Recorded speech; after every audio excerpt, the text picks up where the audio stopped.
Quantum computing ను మనం అందిపుచ్చుకోవాలని CM Chandrababu పిలుపునిచ్చారు. ప్రభుత్వంతో కలిసి వచ్చిన టీసీఎస్, ఐబీఎం, ఎల్ఎన్టీకి ఆయన అభినందనలు తెలిపారు. క్వాంటమ్ వ్యాలీపై విజయవాడలోని ఓ హోటల్లో ఏర్పాటు చేసిన వర్క్ షాప్ లో సీఎం చంద్రబాబు మాట్లాడారు. కార్యాలయంపై దాడిని ఖండించిన శ్రీకాకుళం జర్నలిస్టు సంఘాలు నిరసనగా కూడలి నుండి డే అండ్ నైట్ నిరసన ర్యాలీ కార్యాలయంపై బీఆర్ఎస్ అల్లూరి మోకల దాడిని వ్యాప్తంగా జర్నలిస్టుల నిరసన ర్యాలీ శ్రీకాకుళం పట్టణంలోని అంబేద్కర్ జంక్షన్ వరకు నిరసన ర్యాలీలు జర్నలిస్టులు పాల్గొన్నారు. కార్యాలయంపై దాడి చేసిన నిందితులను చేయాలని, మీడియా హక్కులను స్వేచ్ఛను కార్యక్రమంలో శ్రీకాకుళం జిల్లా సంఘ సభ్యులు with some of mayor players, one Mr. Venkat from IBM. He is also very responsible at that time. Immediately responded, yes sir, we are in full swing. But ultimately, Government of India has to accept, and also other players has to come forward. Then we created an ecosystem, TCS, IBM, and L&T. All three people made it a reality. I really appreciate these three players who joined together, and Government of India and Government of Andhra Pradesh are fully supporting them. Friends, you are all aware. So many aspirations and ambitions our people have expressed today. I am remembering my olden days, that is late 90s. At that time, Bill Gates innovated internet. Because of that innovation, world has become a global village. That was the beginning. I am following, as Mr. Lokesh has rightly mentioned, I started working for IT when he was 7th class. But I applied information technology in 1983-84, just he was born at that time. So, very inspiringly, I had some vision. Information technology will bring transparency, speediness, accountability, and whatnot, everything. That was the beginning. In India, nobody had a clue how to move. Andhra Pradesh కేంద్రంగా quantum technology విప్లవం ప్రారంభమవుతోందని మంత్రి నారా లోకేష్ ఉద్ఘాటించారు. Quantum computing valley అమరావతిని technology map లో చేర్చాలని వ్యాఖ్యానించారు. Quantum వ్యాలీపై విజయవాడలోని Novotel లో వర్క్ షాప్ నిర్వహించారు. ఈ వర్క్ షాప్ లో నారా లోకేష్ పాల్గొని మాట్లాడారు. Respected colleagues in the public service and my dear friends, it is both an honor and a privilege to welcome you here to the Amravati Quantum Workshop 2025. Today marks more than just a confluence of India's brightest quantum minds. Today marks a turning point, a moment when Mr. Naidu signals to the world that he is ready to lead the next technological revolution. Honestly, I find myself very lucky to see his second chapter of technology revolution. When he started his first chapter, I was in 7th class, like quite a few of the ministers now. And we really didn't understand what he's trying to achieve in IT. But it takes a visionary to see the future, distill it, execute it. And once again, while young ministers are in their 40s, we're witnessing the next technological revolution under the leadership of the Honorable Chief Minister, Mr. Chandrababu Naidu ji. We are here to ignite a bold vision to transform Amravati into South Asia's first quantum valley, a thriving ecosystem where ideas become innovations and innovations become industries. This is not a one-day event. This is a dawn of a national movement with Andhra Pradesh as its epicenter.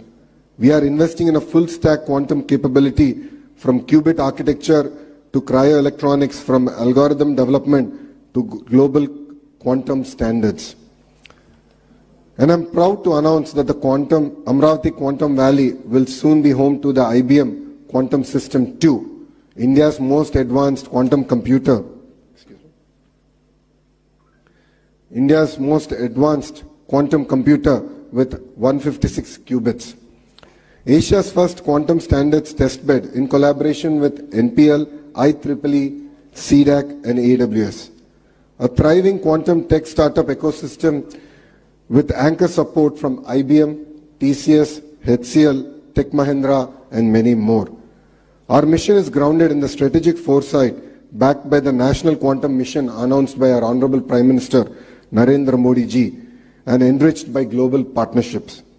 We are collaborating with leading academic powerhouses like IIT Madras, IISc, Purdue University and University of Tokyo. Maha News ప్రధాన కార్యాలయంపై దాడిని ఖండిస్తూ Anakapalli press club ఆధ్వర్యంలో నిరసన.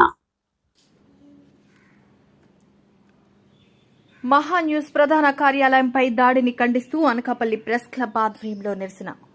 ముఖ్య అతిథులుగా హాజరైన రాష్ట్ర ప్రధాన కార్యదర్శి సిహెచ్బిఎల్ స్వామి, ఎలక్ట్రానిక్ మీడియా రాష్ట్ర కార్యదర్శి చింతల కిషోర్, జిల్లా కార్యదర్శి ఆళ్ల వెంకటప్పారావు, జిల్లా ప్రధాన కార్యదర్శి చంద్రరావు, రాష్ట్ర కౌన్సిల్ సభ్యుడు Maddala Rambabu, Anakapalli press club print and electronic media అధ్యక్ష కార్యదర్శులు మల్లా భాస్కర్, బీవర్శెట్టి గణేష్, చాగంటి సర్వారావు, మహా టీవీ న్యూస్ రిపోర్టర్ భీమర్శెట్టి నుకేష్, కార్యవర్గ సభ్యులు, సీనియర్ పాత్రికేయులు, క్లబ్ సభ్యులు తదితరులు పాల్గొన్నారు.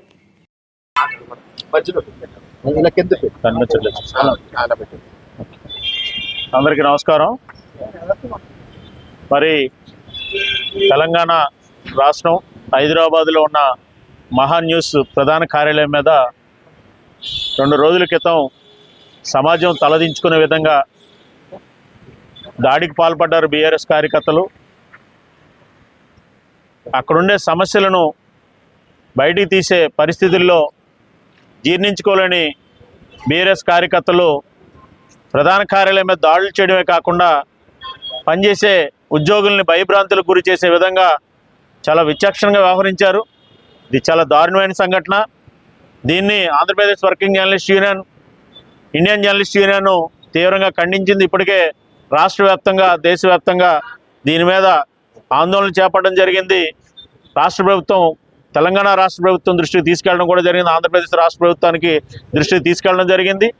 రాష్ట్ర ముఖ్యమంత్రి నారా చంద్రబాబు నాయుడు గారు వెంటనే దాన్ని ఖండించారు. చాలా మంచి పరిణామం. కానీ ఇటువంటి పరిణామాలను భవిష్యత్తులో జరగకుండా ఉండాలంటే చట్టాలని చాలా కఠినంగా ఉండాలి. ఆ చట్టాలను పార్లమెంట్లో దేశవ్యాప్తంగా ఐజేయు ఇస్తున్న కోరిక మేరకు చర్చ జరగాలి. దీన్ని ప్రెస్ కౌన్సిల్ ఆఫ్ ఇండియా కూడా తీవ్రంగా పరిగణనలోకి తీసుకోవాలని నేను ఆంధ్రప్రదేశ్ వర్కింగ్ జర్నలిస్ట్ యూనియన్ తరఫున కోరుతున్నాను. అనకాపల్లి జిల్లా కేంద్రంగా ఈరోజు ఈ ఆందోళన చేపట్టడం, నిరసన కార్యక్రమం చేపట్టడం జరిగింది. రానున్న కాలంలో ఇటువంటి పరిస్థితులకి ఎవరు తెగపడకుండా ఉండేటట్లు 2 తెలుగు రాష్ట్రాల్లో కఠినమైన నిర్ణయాలు తీసుకోవాలని, చట్టాల్లో నిర్ణయాలు తీసుకోవాలని కోరుతున్నాం. ఏది ఏమైనప్పటికీ ఈ మధ్యకాలంలో ఆంధ్రప్రదేశ్లో కూడా అనేకమైన సంఘటనలు జరుగుతున్నాయి. ఈ సంఘటనలు కూడా రాష్ట్ర ముఖ్యమంత్రి దృష్టిలో పెట్టి ఇటువంటి సంఘటనలు భవిష్యత్తులో పునరావృతం కాకుండా జర్నలిస్టులకు భద్రత కల్పించే విధంగా చట్టాలు తీసుకురావాలి. అదేవిధంగా పత్రికల పైన జరుగుతున్న దాడుల విషయంలో కూడా మంచి ఉన్నతమైన చట్టాలు తీసుకురావాలని నేను డిమాండ్ చేస్తున్నాను. హైదరాబాద్లోని మహా టీవీ ప్రధాన కార్యాలయంపై జరిగినటువంటి దాడిని Andhra Pradesh union of working journalist తరఫున తీవ్రంగా ఖండిస్తారు. జగన్ కి ఓ న్యాయమా? పార్టీ వేరు, ప్రభుత్వం వేరు. పార్టీ నాయకులు తప్పులు చేస్తే ప్రభుత్వం కొమ్ము కాయడం సరికాదు. ప్రజలకు ఏ విధంగా న్యాయం చేస్తారు? ఎంఎన్ హరేంద్ర ప్రసాద్ కు తెలుగు శక్తి అధ్యక్షుడు బివిరామ్ విజ్ఞప్తి. పల్లా శ్రీనివాస్ కి ఒక న్యాయం, జగన్ కి ఒక న్యాయమా? పార్టీ వేరు, ప్రభుత్వం వేరు. పార్టీ నాయకులు తప్పులు చేస్తే ప్రభుత్వం కొమ్ము కాయడం సరికాదు. రాష్ట్రంలో 2 రాజ్యాంగాలు అమలు జరుగుతున్నాయా? నాకు న్యాయం జరగకపోతే ముఖ్యమంత్రి మరియు గవర్నర్ దృష్టికి తీసుకువెళతా. ఎంఎన్ హరేంద్ర ప్రసాద్కు తెలుగు శక్తి అధ్యక్షుడు బివి రామ్ విజ్ఞప్తి. రాష్ట్ర ప్రభుత్వ తీరు చూస్తే రాష్ట్రంలో 2 రాజ్యాంగాలు అమలు జరుగుతున్నాయా అనే అనుమానం కలుగుతుందని తెలుగు శక్తి అధ్యక్షుడు బివి రామ్ సోమవారం ఉదయం జిల్లా కలెక్టర్ మరియు మెజిస్ట్రేట్ ఎంఎన్ హరేంద్ర ప్రసాద్కు ప్రశ్నించారు. భారతదేశంలో ఒక రాజ్యాంగమే ఉందని, అయితే రాష్ట్రంలో 2 రాజ్యాంగాలు జరుగుతున్నాయా అనే అనుమానం కలుగుతుందని అన్నారు. సోమవారం ఉదయం పీజీఆర్ఎస్లో ఫిర్యాదు చేసిన అనంతరం బివి రామ్ మీడియాతో మాట్లాడుతూ ప్రతిపక్షానికి ఒక రూలు, అధికార పార్టీకి ఒక రూలా అని ఆయన నిలదీశారు. మరి మేము చాలా చింతిస్తున్నాం. అంటే రాష్ట్రాల్లో భారత రాజ్యం నడుస్తుందో లేదా 2 రాజ్యాలు నడుస్తుందో అర్థం కావట్లే. మరి పల్లా శ్రీనివాస్కి ఒక న్యాయం, వైఎస్ జగన్ ఒక న్యాయం అని చెప్పి అడుగుతున్నాం. ఈరోజు న్యాయం అనేది ఎవరికి ఒకటే న్యాయం తప్ప 2 రకాల న్యాయం ఉండవు. మరి ఇవాళ పోలీసులు కూడా అధికార పార్టీకి తొత్తులుగా వ్యవహరిస్తారు తప్ప ప్రజలకు పనిచేయట్లే. మేము ఒకటే కోరుతున్నాం, రాష్ట్రంలో శాంతి భద్రతలు చాలా ధైర్యస్థితులు ఉన్నాయి. మరి వేళ ప్రజలు నాడు కూటమి ప్రభుత్వం గెలిపించారు, అంతేగాని పార్టీలు వేరు ప్రభుత్వాలు వేరు, బోత్ ఆర్ నాట్ సేమ్. కానీ వేళ పార్టీ అన్న ప్రభుత్వం ఒకటే అనుకోండి భ్రమలో బతుకుతారు. ఈ భ్రమని తొలగించే ప్రజలు కోరుతున్నాం. ఎందుకంటే ఇవాళ పల్లా శ్రీనివాస్ వాళ్ళ అనుచరులు నాపై దాడి చేస్తే నేటి వరకు యాక్షన్ జరగలే. అంటే ఎటు వెళ్ళిపోతున్నాం? ఇంకా ప్రజాస్వామ్యం ఆంధ్రప్రదేశ్లో ఉందని అడుగుతున్నాం. ఈరోజు ఒకటే కోరుతున్నాం, జిల్లా కలెక్టర్ గారిని నా పైన జరిగిన దాన్ని వారు ఎంతటి వారైనా సరే అరెస్ట్ చేయని కోరాం. ఈరోజు మనం చూసాం, మన జగన్మోహన్ పర్యటనలో కారు యాక్సిడెంట్లో సింగరాయ్ అనే వ్యక్తి చనిపోవడం జరిగింది. దాన్ని మేము తప్పట్లేదు. కానీ దానికంటా ముందు నా పైన దాడి జరిగితే నేటి వరకు ఎఫ్ఐఆర్ నమోదు కాలేదు. అంటే ఏంటి? అధికార పార్టీకి ఒక రూలు, ప్రతిపక్షానికి రూల్ ఉందని అడుగుతున్నారు. దాని కలెక్టర్ గారు స్పందించారు, దాని మీద క్లియర్గా రాశారు. ఐ విల్ టేక్ యాక్షన్ చెప్పారు. నేను అప్పుడే చెప్పాను, మనం జూన్ 11 కూడా మళ్ళీ కేంద్ర హోంశాఖ మీద ఫిర్యాదు చేశాను, ఎటువంటి యాక్షన్ లేదని.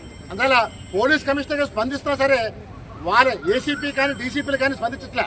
అంటే అధికార పార్టీ కొమ్ము కాస్తున్నారు. ఇది షేమ్ అన్న గవర్నమెంట్. అలాగే అక్టోబర్ 7, 2024లో శారదాపీఠం భూములు కబ్జా గురించి ఫిర్యాదు చేశాం. మరి నాటి పెందు తహసీల్దార్ గారు ఏదైతే చిన్నముషివాడలో శారదాపీఠంలో 17 సెంట్ల భూమి కబ్జా గురించి చెప్పి స్పష్టం చేశారు. మరి ఇప్పుడు దాకా యాక్షన్ తీసుకోలేదు. అంటే విశాఖపట్నంలో భూములు కబ్జాకు గురైనా సరే ప్రభుత్వం నిద్రపోతుంది తప్ప యాక్షన్ తీసుకుంటలేదు. అంటే దీంట్లో ఏమైనా అధికార ఎమ్మెల్యేలు పాత్ర ఉందో అడుగుతున్నాను. ఒకటే కోరుతున్నాం, ప్రభుత్వంలో ప్రజల కోసం పనిచేయాలి. అది అధికార పార్టీ ఎమ్మెల్యేనా ఎవరైనా సరే తప్పు చేస్తే అరెస్ట్ అని కోరుతున్నాం. అంత డెఫినెట్ గా నా పైన జరిగింది. మత్స్యకారులంతా ఏకమవ్వాలి. రాష్ట్ర అధ్యక్షుడు అర్జున్. ఉమ్మడి శ్రీకాకుళం జిల్లా మత్స్యకార సంఘం తీర్మానం.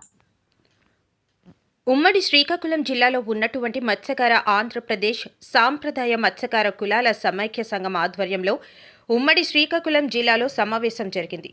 ఈ సమావేశంలో మత్స్యకార కులాలైన వాడబజ్జి, పల్లె, బెస్తా, నెయ్యల, అగ్రికుల, క్షత్రియ, జాలరి మొదలగు మత్స్యకార కులాలకు చెందిన 14 ఉపకులాలు మత్స్యకారులంతా సమావేశంలో చర్చించిన విషయాలు, మత్స్యకారులంతా ఏకమవ్వాలని, ఐకమత్యంగా ఉంటూ ప్రభుత్వ సంక్షేమ అభివృద్ధి కార్యక్రమాలు అందిపుచ్చుకొని మత్స్యకార పిల్లలంతా బాగా చదివించి ఉన్నతి ఉద్యోగులుగా తీర్చిదిద్దాలని, తద్వారా మత్స్యకారులకు రాష్ట్ర కేంద్ర ప్రభుత్వాల నుండి రావలసిన వృత్తిపరమైనటువంటి పరికరాలు, వలలు, ఇంజన్లు, తెప్పలు, ఐస్ బాక్స్లు, అలాగే మత్స్యకార భరోసా లాంటి పథకాలన్నీ కూడా మత్స్యకారులు అందిపుచ్చుకుని వృద్ధిలోకి రాణించాలని, తద్వారా ఈ 14 కులాల మత్స్యకారులు ఐకమత్యంగా ఉండి ముందుకు సాగాలని, ఈ యొక్క ఆంధ్రప్రదేశ్ సాంప్రదాయ మత్స్యకార సంఘాన్ని బలోపేతం చేయాలని ఈ కార్యక్రమంలో ఆంధ్రప్రదేశ్ సాంప్రదాయ మత్స్యకార రాష్ట్ర సంఘం అధ్యక్షులు నడికుదుటి అర్జున్, ఆంధ్రప్రదేశ్ సాంప్రదాయ మత్స్యకార కులాల సమైక్య ప్రధాన కార్యదర్శి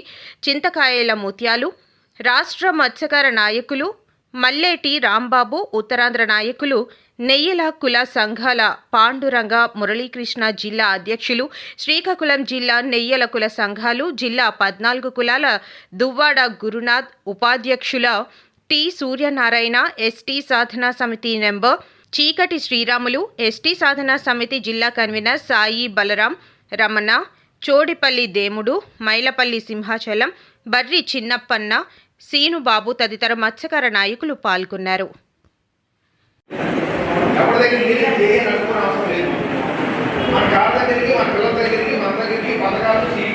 నా పేరు నడకుదుటి అర్జున అండి. రాష్ట్ర మత్స్యకార సంఘానికి అధ్యక్షుడిగా నియమించబడ్డాను. మరి అలాగే మత్స్యకార సోదరులందరూ అలాగే జిల్లా కమిటీలు వేసుకుంటాకి ఈరోజు శ్రీకాకుళం వచ్చాము. మరి శ్రీకాకుళంలో చాలా మత్స్యకార సోదరులందరూ చాలా ఎన్నో ఇబ్బందులు పడ్డారు. మరి అలాగే ఏ విలేజ్ ఉన్నది అక్కడ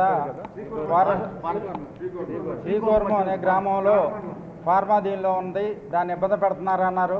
మరి అదే తొందరలోనే ఆ విలేజ్కి వెళ్ళి ఒకసారి అక్కడ ఉన్న ఇబ్బందులు ఏంటనేది చూసి పెద్దల దృష్టిలో పెట్టి, మరి అలాగే రాష్ట్ర మంత్రులు కోల్లి రవీంద్ర గారు, మరి అలాగే నారా చంద్రబాబు నాయుడు గారు కూడా దృష్టిలో పెట్టి మత్స్యకారులు పడే ఇబ్బందులు ఇది అని చెప్పి, మరి అతి తొందరలోనే అచ్చెన్నాయుడు గారు మత్స్యశాఖ మంత్రిగా ఉన్నారు కాబట్టి మత్స్యకారులు పడే ఇబ్బందులు ఇది.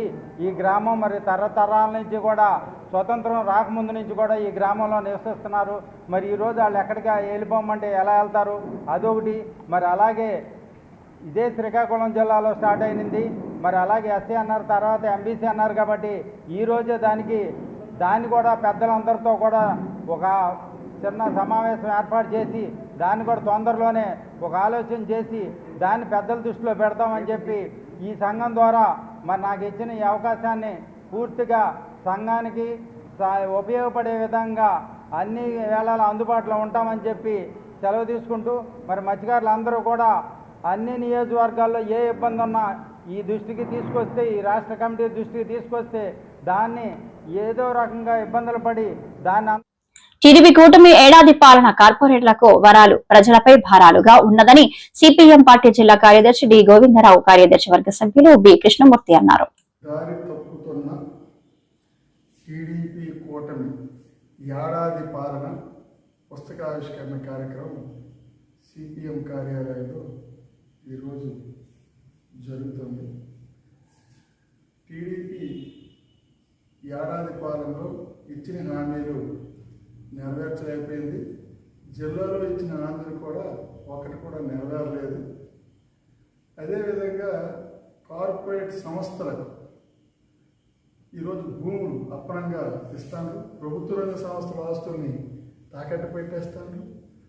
శ్రీకాకుళం నగరంలో కూడా మున్సిపాలిటీ ఆస్తుల్ని కార్పొరేట్ సంస్థలకి, ప్రైవేటు వ్యక్తులకి అప్పచెప్పేస్తాను.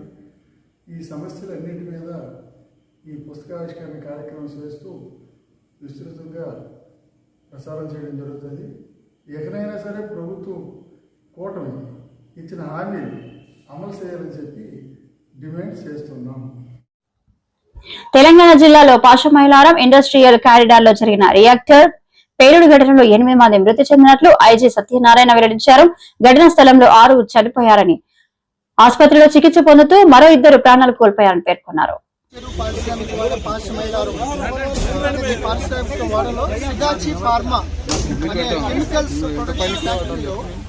ఒక బ్లాస్ట్ జరిగింది. ఇది 9:35 మధ్యలో జరిగిందండి.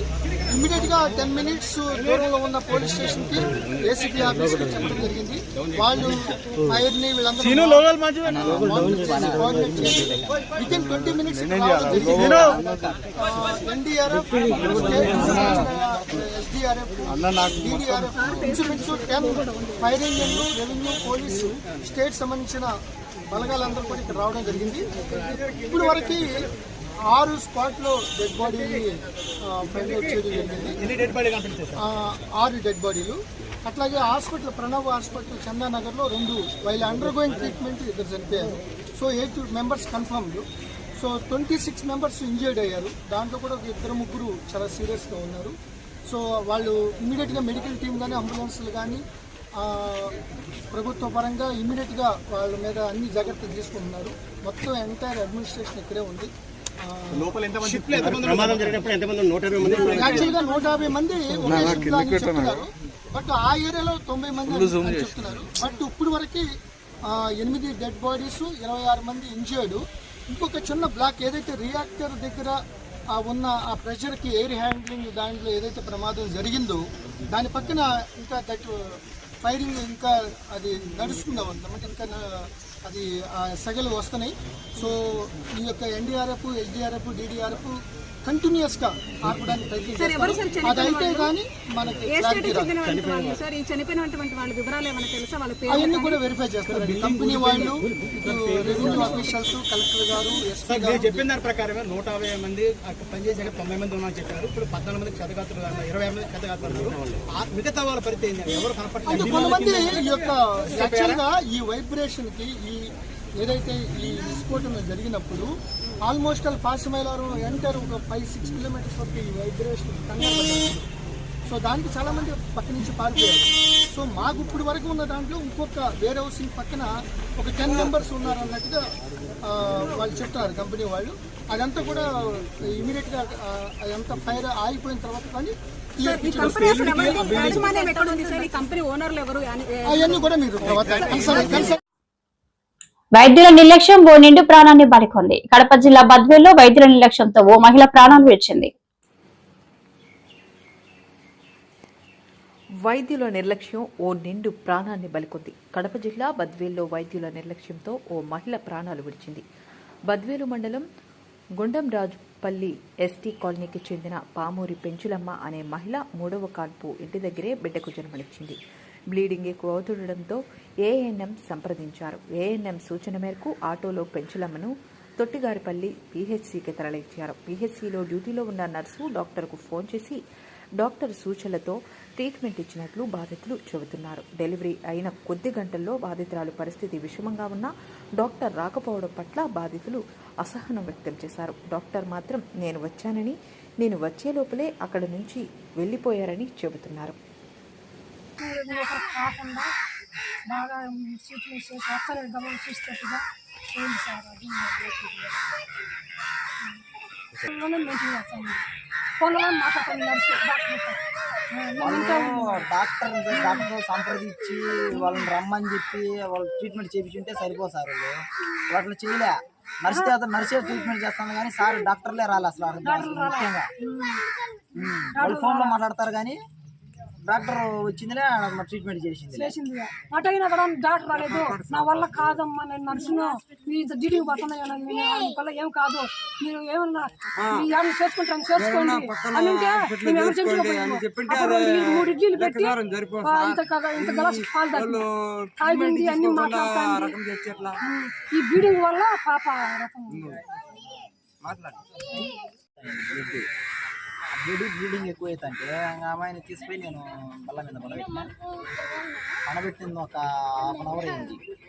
చూసారు వాళ్ళు ట్రీట్మెంట్ ఏం చేసారు. అమ్మాయికి బెన్న సెలైన్ పెట్టాలా, తర్వాత ఒక ఇంజక్షన్ ఇవ్వాలా అన్నారు. తర్వాత ఇచ్చుంటారు వాళ్ళు, అంటే మనం చూడలే, ఇచ్చుంటారు. తర్వాత ఏంటంటే ఒక ½ అన్ అవర్ తర్వాత నేను అడిగితే ఎక్కడ అమ్మాయికి బ్లీడింగ్ ఆగింది ఆగలేదంటే ఆగలేదు అని. సర్లే అటైతే ఇంకొంచెం చూద్దామని చెప్పి వెయిటింగ్ చేస్తే ఆ తర్వాత మళ్ళీ అడిగిన బ్లీడింగ్ ఆగింది ఆగలేదు అక్కంటే ఆగలేదు అని.